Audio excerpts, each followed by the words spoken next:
I just checked. Government's still closed. I don't know what to say. We still had to be here. We're here. That's what we do. Matt will be back here today. He took his mandatory days off last week for the government being closed. More importantly, Rush is going back out on tour. That's right. Did you hear that, Ken? I did. Brother Bilal told me. Rush on tour with a chick. Yeah, Annika Niles is her name. She's going to be doing the drums on the tour. Oh, sure. You think she's going to have a setup like Neil had? I would seriously doubt it. No, they just gave her one bongo. I really doubt it. I don't think they're going to pressure her to try to look like she's replacing him in any form or fashion. Well, she's hotter than him, so there's that. She's 42. She's from Ostenburg, Germany. She played with Jeff Beck for a while. Yeah. So she's got some cred. She's got some cred, guys. She's got a little street cred. Checking out her stuff. She's got critical reception from many people. Number one rising star in Drum Magazine. Well, there you go. She's won that several times in a row. She was, are you ready for this? She's the best drummer according to Music Radar. So she is. Well, if you're going to have somebody step into Neil's shoes, you better find somebody that's really, really good. Yeah, and she's also won the Drummy Awards, which I had no idea was real. And best clinician, best educator, best fusion drummer. You know, here's the thing. In today's world where you can see so many things on YouTube and stuff, you can probably advance in ways that you couldn't years ago so much faster. And because you see a lot of people out there that are doing stuff and you're just like, my goodness me. So we'll see. I mean, you know, better looking than old Neil Peart. When do they kick? Are they coming to America? Yeah. Okay. They're going to be coming to America. Rush. All you uncles out there, get ready for that. That's not very nice, Chad. Middle East, they're going to solve the problem. Looks like it, maybe, kind of, sort of. Is that true?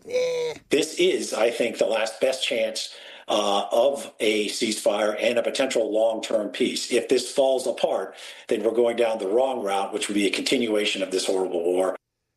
So the continuation of the horrible war, the wrong route, will it happen? Over the weekend, I guess, did you see, I was telling Bell, did you see that Trump got mad at Bibi because he kept bombing? And he's like, I'm trying to fix this. Take the win, Bibi. Why are you so effing depressing all the time? He's yelling. Because he just won't give it up. Was he saying that directly to him, or was he saying it to the press? He's saying you just never take the win. You're never effing happy. Ever. You're never, ever happy. So take the win. And again, I don't know when this is going to, and what it looks like. There's some issues with Hamas on, okay, we start returning people. When do you start returning ours? How soon are you guys going to be out of here? Because that's one of the big things. Are they going to be out next week? Are they going to be out in several months? Because what they say in Hebrew isn't what they say to the American press and the English-speaking press. So that's an issue as well. So there's a chance that we could start to see some stuff this week, which would be huge. That's a win. That's a massive win. And there's a chance this thing could fall apart. We'll go over all the charges that Bibi has against him coming up in a little bit, because he's got a lot of charges. And when I talk about the fact that he's got serious charges, this was long before October 7th. These things started, he was already charged with. By the way, Stuart Parks has not dropped out of the race. His campaign consultant just texted us. All right, so put him back in the race, guys. Sorry, Stuart.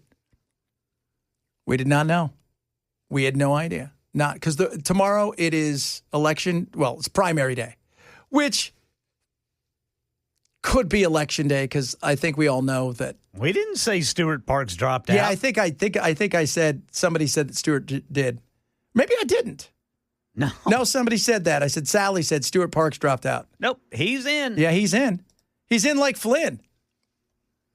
So, and tomorrow is it. And the rain is going to come between 1 and 2, you say? Could be heavy, some thunderstorms. That's when it is most likely. Snow? Hurricane? Heaven forbid snow. Snow Let me it tell you came? something. If it snows in Tennessee in October, then I guess there's just nowhere I can live. There's nowhere you could live? Ever? Ever. Yeah, that would be tough. I mean, yeah, we expect it in Wyoming and parts of the Great Plains at a certain time of the year, but this would be, what's the earliest that you've been here that you've had snow? January, December, maybe. Well, on Christmas a couple of years ago, there were some flurries that I remember. But or maybe nothing. it did snow because it was freezing. We were below freezing for multiple days, and that's when the Tennessee Valley Authority went to the utilities who they provide, supply energy to heat our homes, and they said you got to do some rolling roadblocks or we're going to run out of capacity. Okay. Or roadblocks, rolling blackouts. Oh, not blackouts. Roadblocks. Roadblocks. That'd They be put great. up roadblocks Guys, to stop the gas. The snow's coming. We could lose power. Everybody, let's do some rolling roadblocks. Yeah. So Stuart Cooper is what the guy said dropped out. Stuart Cooper. There's a lot of Stewarts in this race. Too many Stewarts. We only need one. So we'll see. We'll see what it looks like, though, kids. Huh? This is going to be interesting tomorrow because then we're going to vote on their commercials. Because there was a lot of commercials. We got to start doing the commercials. They got to let us do them. That should be number one. We meet you for an hour, we talk, then we do an honest commercial. Would be really good. That's what we think we should do. Because Might not work out well for you in terms of what we say, but at least it'll sound better than the crap you've been doing. And it will be honest. And it'll come from a place of, we met you, we hung out, we chatted. Here's a real look at your vision. We had a beer, you paid the bill. There you go. There you go. Can Geddy Lee still sing? Yeah. Yeah, that's it. Have you seen Rush? Oh, yeah, I've seen probably 4 or 5 times. Really? Ken, have you seen Rush? Not live. Well, you wouldn't want to see him dead. No, I have not seen them in concert. Okay. I would see them in concert. Well, they're going to be out here. I wonder if they're coming here. You'd have to. No, the first round of dates are actually, I just had them up and I think I closed it, but they're playing L.A., Mexico City, Dallas, Cleveland, Toronto, and Madison Square Garden. Cleveland? Yeah, that's where they broke out of. They in like to the bowl. States. You know what? Cleveland was the first big city to support them. Plus, if you're going to do something Midwestern, it's got the Rock and Roll Hall of Fame. Yeah. The other thing is, you can get everybody from Michigan and everywhere else to cruise over to Cleveland a little bit easier. But you would think you'd come here. I mean, this has got to be a test run to see how well they do, and if they do better, they'll end up adding more dates. Oh, I would assume so. I mean, the money's just too big. I mean, because, you also got to think, too, you're not dead, right? I mean, they're not going to be jumping off stuff, I wouldn't assume, especially after all the stuff we've been. How old's Geddy Lee? It's got to be Geddy and Alex are both 72. 72. And supposedly, Neil's wife, who is in control of his estate, gave her blessing for this. So No, that's good. Yeah. I mean, they didn't have a falling out, right? Like, they kind of stayed together the whole time without any real falling out. So I don't know why you would want to. In fact, when he got cancer and he told them and he said, I want this kept completely private, they didn't talk about it to anyone, and they were doing a regular run because Neil was living in L.A. at the time, and they would go down there on a very regular basis just to spend time with him after he had gotten diagnosed. Okay. See? I mean, yeah, so why not? Why not have a good relationship? Plus, she's going to make money, too, I'm assuming. Yeah, I'm sure she will, yeah. Yeah, and I'm sure those tickets are going to go fast. Oh, without a doubt. Yeah. So, I mean, she's probably going to be making millions. It doesn't hurt. It doesn't hurt.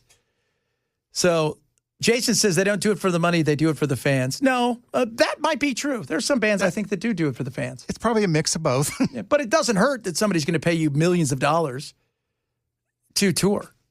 That doesn't suck, is what we're trying to say. Kids, it doesn't suck. Speaking of sucking, SCOTUS. Oh, man. This is going to be interesting, the whole SCOTUS thing. So we got all kinds of stuff happening with SCOTUS. And one of the big things is the redistricting. So there's a big case out of Louisiana, and redistricting has to do with race. The court will decide whether or not the use of race in drawing election maps is unconstitutional, even though the Voting Rights Act of 1965 says that map drawers need to take race into account. They cannot draw election maps that disproportionately silence voters of color. Is that whole regime unconstitutional? Some members of this conservative majority seem inclined to say it is. So that's going to be... So for all of the stuff you're seeing for the redistricting, when you see it in Texas, you see it in California, in the battle that's going on there in those states, and they're going to try to what's going to happen in Louisiana is they've redrawn districts that, in theory, disproportionately take away the power of the vote in areas where there are minorities. And now they want to see if it gets in front of this court, can that stick? Where, the winner gets to draw up the districts to a point where you can take away voices in their mind of people of color, BIPOC, as our good friend would say. That's one of the big ones. The other one that is going to be out there, and there's a few of them that are going to be out there. Some of it, too, is Trump and his powers. This is going to be a term that will tell us whether or not there are limits to the Supreme Court's really expansive view of presidential power. Already in the numbers, they have sided disproportionately with Donald Trump, at least on the emergency or temporary docket. So many of these cases initially out of the gate challenging Trump policies. Lower courts have put them on hold. The Supreme Court has rolled back those blocks, but temporarily. And he is so many executive orders. Like, he has blown away. The amount of executive orders he has is just insane. So they're going to look at that.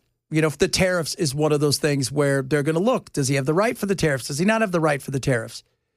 Is this the power of the purse has always been in the hands of Congress? But even before Trump, Congress weakened themselves.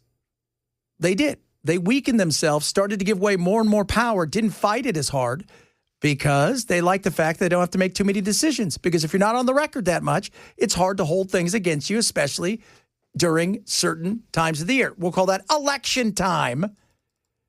And, of course, one of the biggies. Last term, we saw the Supreme Court address the scope of nationwide injunctions as applied to the birthright citizenship order. Now the justices potentially could be taking up whether that is constitutional. His new interpretation that anyone not born to a U.S. citizen parent or permanent resident is not eligible for U.S. citizenship.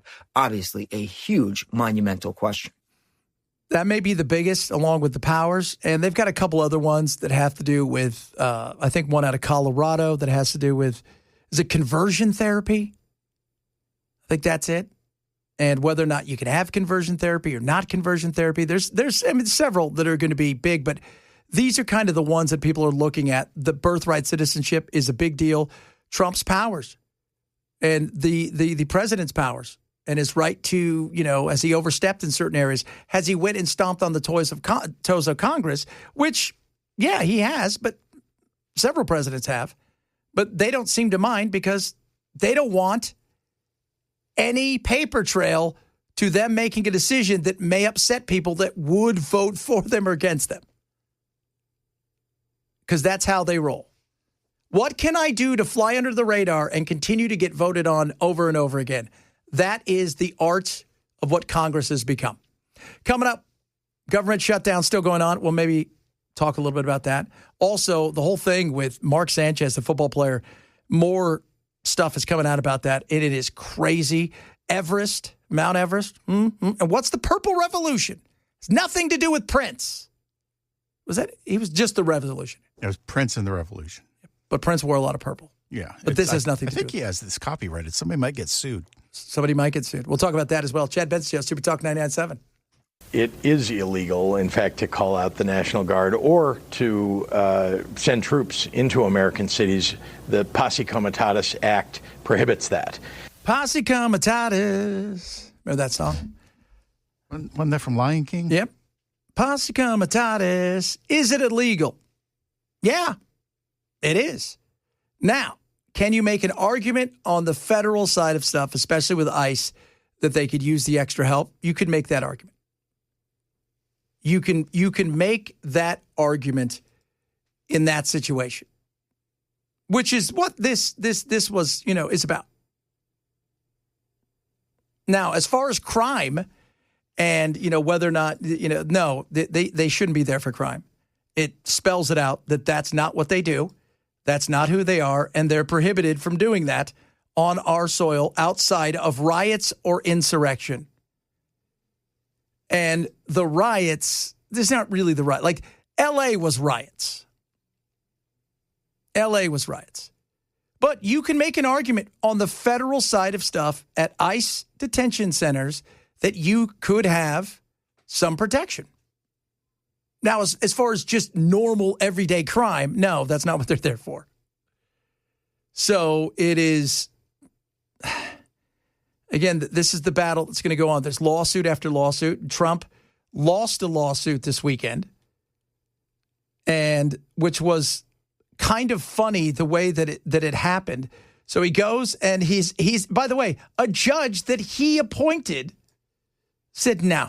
It is remarkable to hear a Trump-appointed judge say that she is troubled by the efforts of the administration to try to go around what the court has already ordered. And not only this, but it comes at a time where it has really left the court scrambling. It is unusual to have many of these hearings happening late night over the phone, the court scrambling to try to respond to how the Trump administration is moving forward, trying to carry out the president's orders here.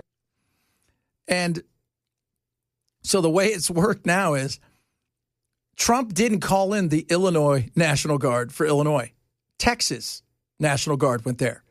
In Oregon, he didn't call in the Oregon National Guard. He said, look, I didn't call them in. I called the California National Guard. So he's trying to play the word game. No, I moved them over here and there. But could you, it's 4D checkers. 4D checkers, right? Remember Chinese checkers? No idea what that is to this day. Right. But I have no, again, everything with Trump sends to end up in court. And we are a very litigious society. Long before Trump, we were suing each other for all kinds of stuff.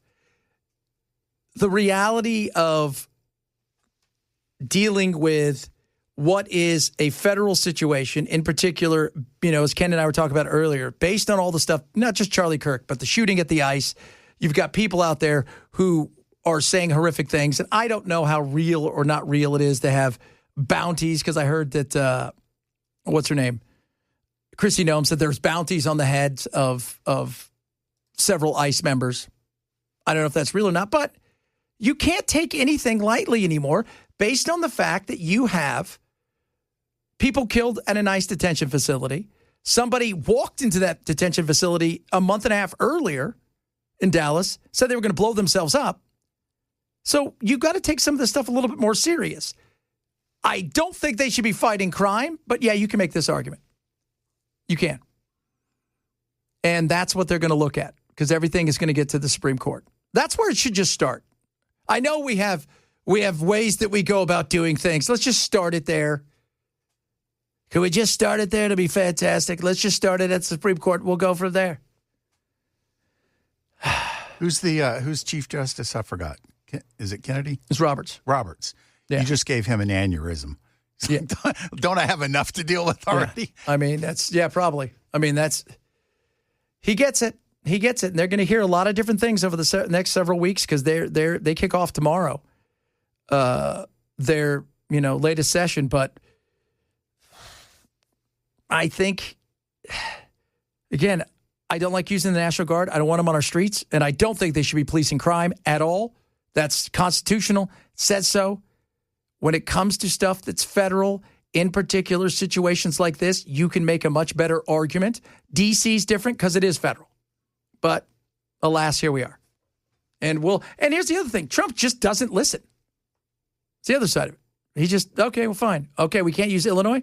Hey, Governor Abbott, you want to send stuff? And then Pritzker's like, don't do it. Don't do it. And Abbott's all, because I think that's what he would say to him.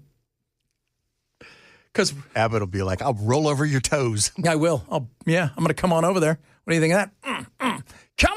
What is a purple revolution? We'll talk about that.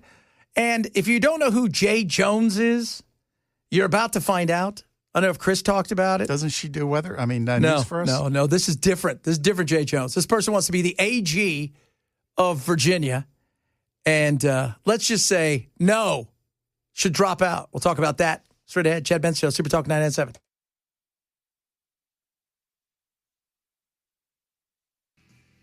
Bow, bow, bow, bow.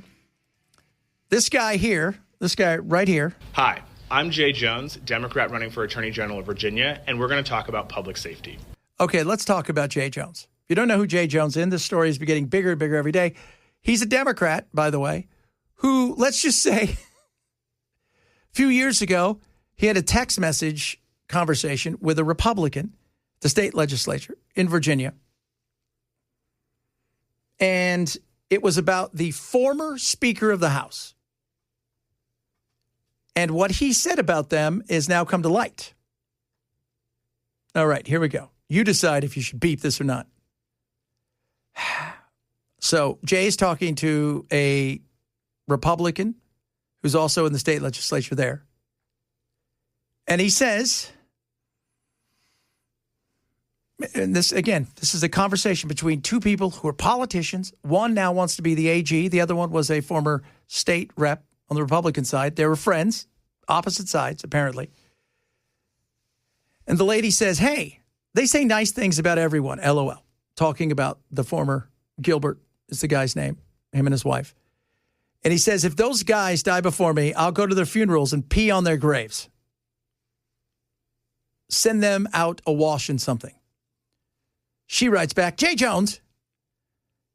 Then he says this, which, of course, is just insane. This is a couple of years ago, right? This guy wants to be the AG.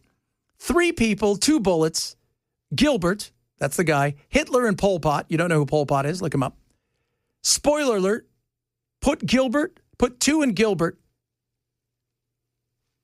Think about that. Talking about Hitler and Pol Pot, 2 of the worst people on earth. He says, no, let's put 2 in this guy. A GOP Speaker of the House in Virginia. This is the insanity. The person says, Jay, please stop. LOL, okay. And then they go on to say, look, Jay, it really bothers me when you talk about hurting people or wishing death upon them. You weren't simply asking questions, and you know it. I genuinely was. I wasn't attacking you. I was trying to understand your logic, and this is where it gets just totally twisted. She says, you weren't trying to understand. You weren't talking about hoping Jennifer Gilbert's children would die. That's what you were talking about. Yes, I've told you this before. Only when people feel pain personally do they move on policy. Think about that. So death of the parents and death of the kids. So policy-wise, you will make a move that is different. Then he goes on to say, I think Todd and Jennifer are evil. And they're breeding little fascists. Yes. Sorry, you don't, you know, this, the whole, well, it was a private conversation. No. The governor's, one of the people running for governor is like, yeah, you know, it was a joke. You don't wish death upon somebody's kids so policy can change. The hell do you think you are? You know it's bad when you're a Democrat and Morning Joe's like, yeah, you got to drop out. Like when Morning Joe, the guy who said, listen to me now. Yeah. Write this down. This is the best he's ever been. You know it's bad when he's like, yeah, you got to drop out. This was a few years ago. I'm sorry. You're insane. First of all, look, and policy-wise, yes, when things in life happen sometimes, do people have a different perspective, right? And you've seen that. Like, gay marriage is a big, big thing. You've seen people whose, you know, perfect example is Cheney, right? Like, you would think the hardcore, well, one of his kids is gay, so he doesn't hate his kid. And looks and goes, oh, it's different. But you're not talking about, you're talking about somebody else's kids getting killed so you can have some sort of negotiating ploy that you think is going to work. That is a sick individual. Sorry, I don't buy it. And the fact that other people out there try to make it some sort of, well, you know, Trump says stuff, and enough. Come on, Trump's not wishing death on your kids. Yes, he did say I could shoot somebody, Madison Avenue or whatever, and I'd still I'd still get elected. But that was not in writing, and that was not to say I want policy to change. He was just trying to say, I've got so much momentum. And that wasn't a good thing to say either. He was being totally hyperbolic. Yes. You know, I heard somebody say something about Trump the other day that I thought was real. I think it was Nigel Farage said it. I don't think you should ever take anything Trump says literally, but you should take everything he says seriously. And I thought, man, that's perfect with Trump. So he's hyperbolic and he says a lot of stuff, but there's a lot of seriousness inside of there. There's no doubt about that. There isn't. What is the Purple Revolution? Is it coming to a place near you? This is interesting. You're seeing it more and more. I'm getting it sent to me all the time. And it's coming from a lot of younger conservatives who are frustrated at what they see going on and frustrated at what they see in the world of social media, frustrated at what they see by both parties becoming one party, and that party is a party of division. If you're leftist, listen up. It's time for the Purple Revolution. Hi, my name is Hunter Howell, and I'm a right-wing independent creator. And I'm telling you right now, the issue is not right versus left. It is up versus down. These people at the top do not care about me, and they definitely don't care about you or your friends either. Okay? And even though I slightly lean right, we might not agree on every policy. I think you're probably a cool-ass person. You're probably a great human being. Okay? And I want to share that message of unity and loving thy neighbor. And we must unite, and we have to do it now if we want our future to be better, to be prosperous. Okay? I am telling you, it is intentional to keep us divided and mad at each other and blaming each other for all of these problems. And in reality, we all probably want similar things, okay? And in order to get to that place of a better future for our generation, for our children's generation, we have to unite. And I'm getting a ton of that. I'm getting a ton of younger MAGA in particular, males, and younger females that listen to my show who aren't uber progressive, who like they're progressive-ish. They're more of a classic liberal, but they're not wackadoo. And they're feeling the same thing, that you've got a uniparty on both sides that live to divide, that want no part. We talked about it last week with Matt. We've talked about it forever here, if you guys are new to the show. It is Coke and Pepsi. They're both selling soda or pop, depending on where you are in the country. And they don't want a third or a fourth. They don't want somebody to get involved in their world. They like what's going on and the control they have. And they love the fact that, like earlier we were talking about Bad Bunny. They love the fact that they make a big deal out of that and everybody fights about it. You know why? Because it takes the eyes off of what they're doing. And what they're doing is what? We've got a government shutdown. They can never pass anything without a massive fight. It's never about the best for the people. Ever. Ever is it about the best for the people. Both sides do it. Trump's been as guilty as anybody. When it comes to the hey, you guys fight down there, let us do whatever it is we're doing up here. Both sides have. You've got a world where you've got a group of people who enjoy the power they have. They don't want to give up any of it whatsoever. They enrich themselves, and us fighting over silly stuff like Bad Bunny, you know what it doesn't do? It doesn't make things cheaper. You heard Ken's earlier today. How much is beef? $5,000 an ounce now? Beef is incredible. It doesn't make your health insurance any better or cheaper. We're fighting over the halftime show. They like that. They love that stuff. The algorithms are bent towards it, and they're fine stoking all the fire. But we need to focus on the stuff that matters. What are you doing for us here? What are you doing for us on a daily basis? Remember, we're your boss. We don't work with you. We don't work underneath you. We're the boss. And I've said this. People always ask me what my show's about. You know what it's about? Having fun, first of all. It's always got a number one. 2, we're the exhausted majority. There's more of us. Some people lean a little bit right. Some people lean a little bit left. It's the bully pulpit where they have bullhorns, but there's not a lot of them. But unfortunately, they're dominating way too damn much. Most of us want the same thing. Our kids to go to school and get a good education, right? Opportunity one day to own a house, especially if you're younger. We don't want, I get so frustrated because both parties will come and attack me. That's when I know I've done something right. Neither of them will look at anything other than their side of the argument and story. The fastest growing registered voters are independents. The problem is, at the end of the day, because of the way it's rigged and they've set it up, what do you have? You're still voting for turd sandwich or giant douchebag. Thank you very much. South Park. Which is the way they want it.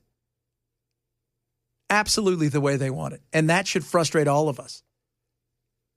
Because we're their boss. We send them there. They act as if we're serfs.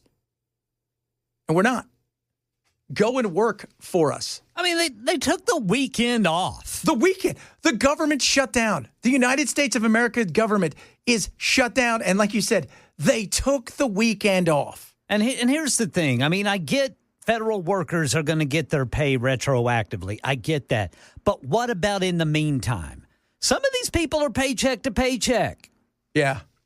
Yeah. They don't care. No. They just took the weekend off. Took the weekend off. And they're going to get together. And today, the meetings are going to be via Zoom and on the phone. They're not getting in a room and hashing this thing out. You want to know why? Because nobody's got concise polling that says they're the ones that are in trouble. It's not affecting them yet. Nope. And we need to make it affect them. Oh, and by the way, they get paid. Yeah, they get paid. Our military, they're not getting paid. Think about that. Our men and women that are out there busting their ass, not getting paid. The people that are working, making sure our planes land safely on antiquated equipment, yes, they're not getting paid. You know who is? Chuck Schumer, Thundoggle himself. They're getting paid. That should frustrate all of us. Should. All right, coming up, Matt, I believe he's back. He's back. I saw that he posted something earlier about a haunted TV. I'm going to ask him about that. It's only $12.99 for the haunted TV. I kind of like that. We'll talk a little bit about that, among other things. Chad Benson, just Super Talk 99.7. No, sir, I'm not going to jump out of a plane. I was telling Belle, so the Gurkhas are a special fighting force. I think they're from Southeast Asia that the Brits use. And when they first came over to train with the SAS, they talked about jumping out of airplanes. And they said, who's ready to do that? And 15 of them raised their hands. And everybody's like, there's 100 of these guys. I thought they're the best in the world. They didn't know that they were going to get parachutes. But 15 of them said, yeah, I'll jump out of an airplane 3,000 feet in the sky. I don't care. Sure. As one does. Yeah. So, no, I would not. I mean, there are ways to get down. Well, there was. I mean, the last time I jumped out of an airplane, I've only done it twice. My instructor, he was complaining all the way up because you go up to like 14,000 feet. And he's complaining about having to work all night the night before and how tired he was. Absolutely. And, oh, my, I'm exhausted. I got to be here all day. He was like grumpy about the entire experience. And it was kind of freaking me out a little bit. And I said, it's very loud. And I said, you just, because I'm sitting in front of him, he's behind you and they're strapped in and they pull you in really, really tightly. And you're harnessed in 4 places. Yeah. And I said, you just get us down. And he said, oh, we'll get down. It's just all about how fast we're going. I know, because when I jumped, my guy's like, I hate my life. I don't want to be here anymore. I want everybody to just leave me alone. I want to get out of this place. No, I want to get out of this world. I would never jump. If you, I never had a necessarily an affinity to do it, but I did it for charity. I was going to say, what'd you do it for? And I would strongly encourage if you do not have an aversion to jumping out of an airplane, in other words, like a phobia, do it. Because it is the most pure, incredible adrenaline I've ever experienced in my life. See, that's cool. Like some people, that's fine. Like I've handled every critter on the earth that could kill you. Cobras. I've handled all those things. And a lot of people, they wouldn't do that. They'd rather jump out of an airplane. Yeah, I would. Yeah. See, and it's now, how old were you? This was 10, I was 40, I was 42. Yeah. See, see, Ken and I were 43. talking. The ground hits different, even if you do okay now. Oh yeah, because you're supposed to lift your legs and slide and let the instructor kind of, because he unharnessed. I mean, so the weirdest part about jumping out of an airplane in a tandem jump, which is the way most people do it, right? Yeah. Unless you learn, is when you're going in free fall, you're very tight against the instructor, and he's right on your back. Then when you go under canopy, he releases the parachute, and that's the moment, right? I mean, because you don't really think about that until it's happening, and because you're experiencing, your sensations are they're coming at you so fast, but once you realize he's pulling the chute, that's when the thought goes, well, I hope this goes well. Yeah. Because if this doesn't go well, then the next minute is going to be bad. But then then because it's so uncomfortable how tight you are, he unharnesses you, and it gives you about 2 inches. And so you are sitting next to him, and you drop 2 inches, and you think you're going to fall. How long does it take you once the thing goes whoosh, for you to get down? We were in free fall for 80 seconds. And then the rest, he did that at 5,000 feet, and that was, probably another 3 minutes, maybe 4 minutes, which was the most peace I think I've ever experienced on Earth. Once you realize you're... Well, yeah, because, you're 5,000 feet in the air. There's no sound. It was a crystal clear day. There are no bird. There's nothing. So you go from this rush of sensation, air and sound and just all of this to the most peaceful moment of your life, at least for me. I just strongly, I understand that people have aversions to it. I get it. I would not put a spider on my body. Yeah. Right. See, Ken and I love spiders. We're pals. We're getting a spider in here. Oh, well, that's great. That's great. All I'm saying is I assume that spiders are going to try to kill me, and so I kill them first. So that's what I did. But different strokes for different folks, right? Yeah, that's the whole bit. That's the whole bit. I totally get that. I totally get that. But yeah, it was so peaceful, and so that 3 or so minutes was just so wonderful because now you just went up that adrenaline high, and now you're kind of slowly coming down like you are on the parachute. It's great. It was great. There you go. What are you going to talk about besides the fact that "Rush" was your song where you got your virginity? Those of you guys don't know, he was. I said to Chad, you don't have to say this on there. That's fine. Matt, we were talking about Rush earlier, going back out on concert. I said I have an affinity for Rush. Why do you have an affinity for Rush? Well, I like Tom Sawyer. Why is that? Help you get a little nookie. Special times in my life happen while Tom Sawyer's in the background. Oh, look at that right there. Or at least half of the song. Yeah. I was young. He gets onto the friction of the day. Oh, look at that. Man, Tom Sawyer, he gets high on you, and Spacey Invades, he gets by on you. Yeah, I got it. Yeah. Or something like that. Something like that. We'll talk about that. We'll talk about the 7th Congressional District race. We'll talk about my trip. We'll talk about the government shutdown. We'll talk about all those things. Oh, fun. And more. And don't forget Mark Sanchez. Mark Sanchez we'll probably talk about. And I'm going to talk about Uranus. Oh, I like that place. I am. I'm going to talk about Uranus. That's a planet. No. Or is it? No, this is the Uranus Fudge Factory. Oh!